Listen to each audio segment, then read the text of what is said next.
Hello everybody, ito po ang inyong lingkod, Yuritech at your service. Ang tanggap ko po ngayon dito ay iPhone 13 Pro Max at ang problema ng iPhone na ito ay bigla na lang daw nag-widescreen ang display ng LCD. Ang widescreen issue sa mga iPhone 13 to iPhone 14 Pro Max ay very common problem ngayon ng mga Apple devices na ito at ang kadalasang dahilan ay dahil sa pag-a-update over the air.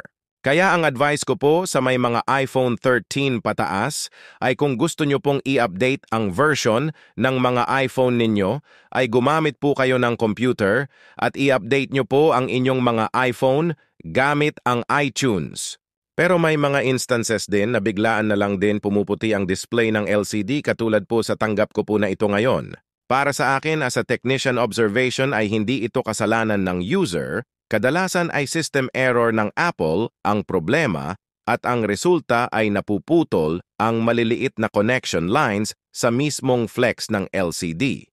Tingnan natin sa mas detalyadong paraan gamit ang microscope para mas maintindihan natin ang nangyayari sa mismong loob ng LCD. Ito ang tatlong linya na napuputol kaya nawawalan ng display ang LCD at ang tanging paraan para mag-display ulit ang LCD ay pagdugtungin ang isa o lahat ng mga linyang yan.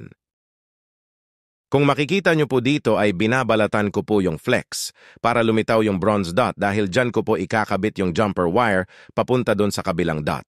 Ingat na ingat po ako sa pagbabalat sa flex dahil napakaliit po niyan at napakanipis. Kapag mapasobra ang lawak ay baka pati ground makiskis at kung mapalalim naman ay mag-short.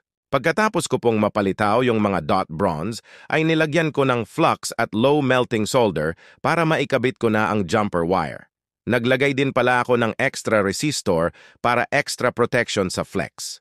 Optional lang naman ito dahil kahit walang resistor ay magdi-display pa rin naman ang LCD.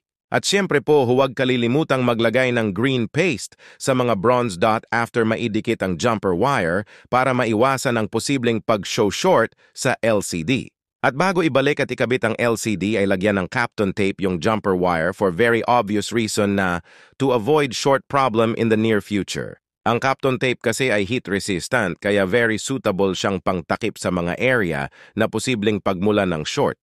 At ito na po ang finished product ng ating trabaho. Mabilis, malinis at syempre dekalidad na resulta.